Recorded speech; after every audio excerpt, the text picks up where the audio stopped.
After a wonderful season to date, the 2023 Idemitsu Asia Talent Cup curtain closer brings us back to Qatar as the revamped Lusail International Circuit plays host to the final two races of the year. Indonesia's rising star Veda Pratama clinched the title last time out in Malaysia, but there's still plenty to play for in the Middle East. Two races await us again this weekend, and the first is coming up very shortly under the floodlights, although it looks pretty dark out there at this moment in time. I'm sure that's just the camera angles.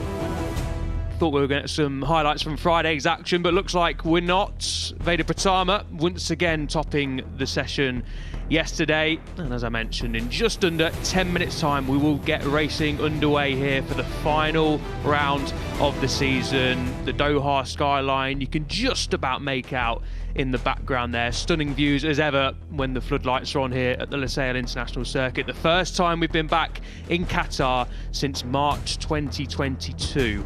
Well over a year and a half since we've been to this fantastic venue, which has had a facelift and then some. Fantastic to see the fans flooding in for Sprint Saturday here in Qatar. And the first race of the weekend is about to get underway in the Asia Talent Cup. My name's Elliot York, and alongside me for race 1 and race 2 tomorrow afternoon, not morning, tomorrow afternoon is Fran Wild. Fran, it's been a fantastic season up to date, and of course last time out in Malaysia in race 2 we had our champion crowned for 2023, and a very deserving champion as well. Yes, exactly. A very deserving champion. A really, really impressive year from Veda Pratama. Of course, we saw race-winning form from him last year in the ATC as well, but this season just hit the ground running. Also, no injury struggles either, which he did have to contend with last season. But yeah, incredible year. I think, yeah, no one can argue that he definitely deserves that crown. But it's also extremely impressive, the competition we've seen him getting this year, especially from a couple of very fast rookies, and the likes of Eamon Adaki, who was also a rookie last year, and Sean in the first round before a bit of a tougher one, but he's had some great form of late as well. So yeah, it's going to be an interesting one. And of course, Shinya Ozawa still looking to stamp a bit of authority on it after runner-up in the Cup last year, and this year so far not quite had the pace maybe he would have also been expecting. Yeah, Ozawa without a victory so far this season, finished second in the Cup standings last year, missed the first race of the season because he was on Red Bull Rookies Cup duty, but yeah, has finished second 3 times as Ozawa this season, so he's absolutely desperate for that P1. He finished on the podium in Malaysia in race 1, and I spoke to him afterwards and he said, I'll see you tomorrow, but tomorrow it will be P1. Unfortunately it wasn't for Ozawa.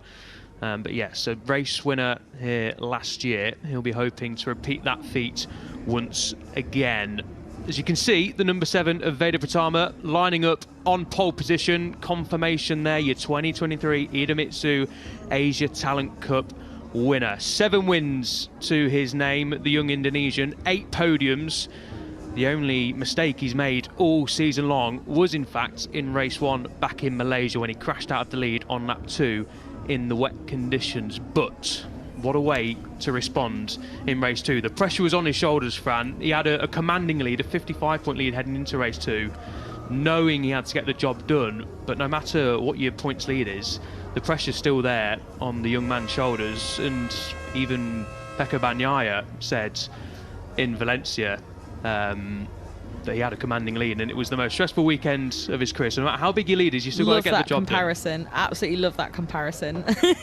Yeah, absolutely. No, it's true, and obviously it's not a position that Pratama's really been in before, especially these guys. I mean, MotoGP is its own thing as well, of course, the Premier Class World Championship, but this is the first kind of really international stage that these guys have raced on and really had that at stake. So yeah, it's certainly it's a big prize to certainly, you know, get the job done, and I was going to say clear it up. Can't speak English very well today, but yeah, for sure. And obviously after that crash, like you said, it was out the lead. It was in really tricky conditions. It was I don't know, I don't want to say it was a funny race, but what I mean by that, it was a bit of a strange race because the conditions were definitely difficult, but they were far from dangerous. They were just tricky, and unfortunately Pratama did get those wrong, and yeah, it was a bit of a race of attrition, that one in Malaysia. I think we had 10 out of 19 over the line in the end, but But here we go in very different conditions now, though, in the desert. And like you said, I feel like you're not quite up to speed with how quick the sun does disappear here, because even since we've got to the commentary booths, it's definitely darkness now, and you can see the lovely shine off the visor there of Shinya Ezawa under these floodlights. It looks so spectacular. And even Pekka Banyaya, another mention for him, changing the colour of his helmet just because it looks nicer.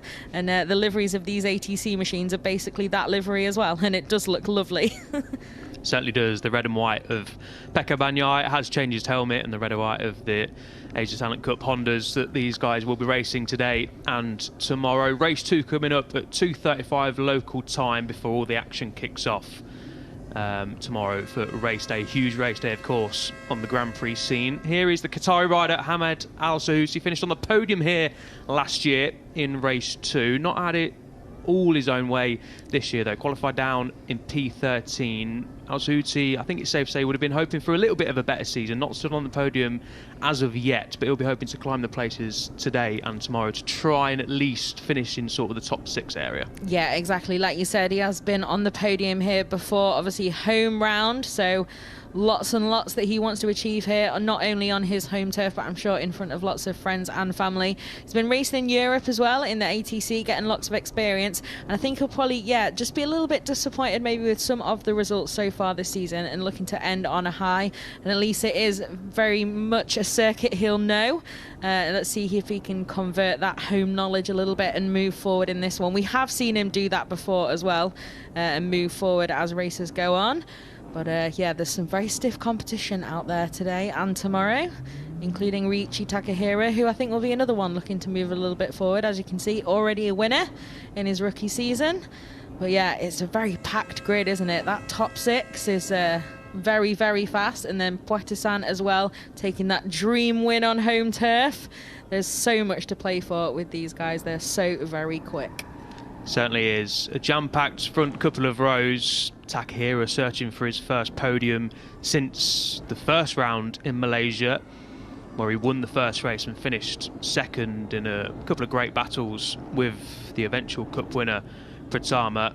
Finished a close 4th in race 2 back in Malaysia last time out. We visited Malaysia twice this year, of course, before coming to Qatar for the final round of the season. So watch out for the number 9 of Takahira, a rookie, of course. Zen Matani is another rookie. He's looking to try and finish second in the overall standings. That's an interesting battle we're going to keep our eyes on. Obviously, Pratama's wrapped up the title.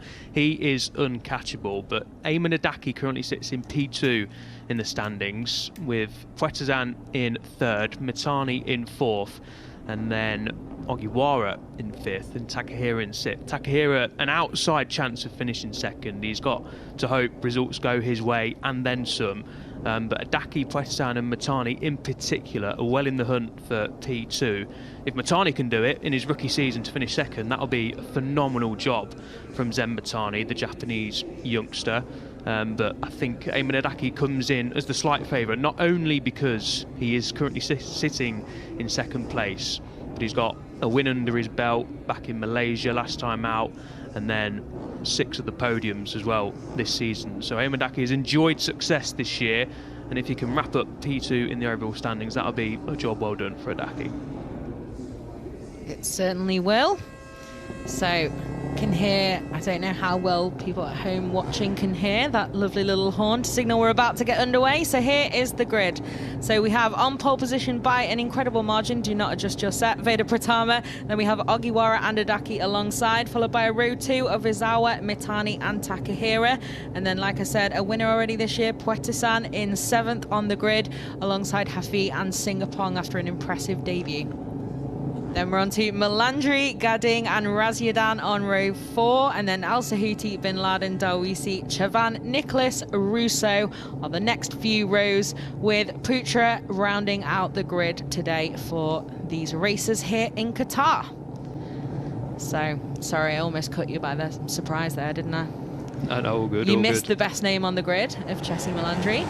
Yeah, class So name. here we go then. We are underway under the floodlights for the warm-up lap for this final round of the season. I'm still very confused by both the change in hour schedules racing in the evening. Yeah. And also with the being in Qatar in November. But it is the ultimate, or as we native speakers like to say, final round of the Idemitsu Asia Talent Cup for this season. And there you can see the standings, like Elliot was saying, it's very, very close in that battle for second overall between Adaki and Pecahkan. Mitani not very far behind either. That wouldn't be a big gap even if we just had one more chance to get those 25 points, but we've still got 2 races to go. So there's everything to play for in that fight for runner-up. It's lovely paintwork around this Lusail International Circuit as well now, isn't it? It looks absolutely beautiful, and I'm delighted we get to see them race under the lights. Yeah, it's a completely different spectacle under the lights, isn't it? It's a great track, it's a great layout, but in the daytime, it's not too dissimilar to a lot of other tracks we go to in terms of the scenery, but the lights just adds that extra little bit of spice, extra little bit of detail that I think everyone loves. It's unique. And that's why we love coming here, and as we've said, the work that's been done here, millions of pounds, sorry, not pounds, millions of money spent on this venue to... Reals, that's the one. Spent on this venue to make it an absolute state-of-the-art place to come to. But the rider that they're all going to be chasing in this race and tomorrow as well is the number 7 of Pratama. Over a second advantage Pratama had in qualifying. We saw that back in Indonesia. And back in Indonesia it was Ayman Adaki who was able to go with him in race 1, and what a spectacle we had back at the Mandalika circuit about a month ago. But in race 2, Pratama cleared off into the distance. I think the opening couple of laps are going to be very, very interesting and crucial here for the riders to try and take it to Pratama, if indeed that advantage is what qualifying said, 1.2 seconds. We do see qualifying in the Asia Talent Cup potentially mislead us sometimes, but when you put it on pole position by 1.2 seconds, then it's pretty clear that you've got a little bit of margin in hand. The number 7 of Pratama rolls up to pole position for the 4th time this season. The number 14 of Ayman Adaki will be lining up on the outside of the front row, and Ogiwara on the number 16 in the middle of it. 12 laps coming up for race 1. Another 12 laps coming up tomorrow, of course. What will happen in the next 25 minutes or so? You can see fans lining up in the VIP areas here in the new pit building at the Lusail International Circuit, and we are ready to get underway for race 1. The green flag waves in the background. The lights will come on at the top left-hand side of your screens. Well, Jack Appleyard certainly is. Here we go then. This is the highlights of another stunning ATC race. Talk us through it, Elliot. It was Pratama who got that great start, and we had plenty of spicy moments on the way to that win.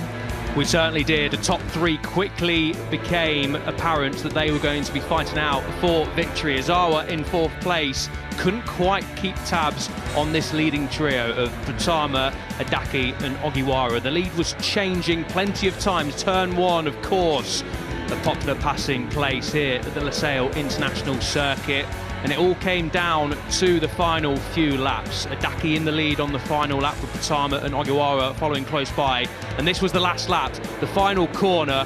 Adaki up the inside thinking he got the job done, but then that happened, a high side coming out of the final corner. Adaki all okay, tried to get his bike back up to cross the line and claim some sort of points, but in the end it was Veda Pratama on the number 7 who cruised past Ogiwara to claim his 8th win of the season.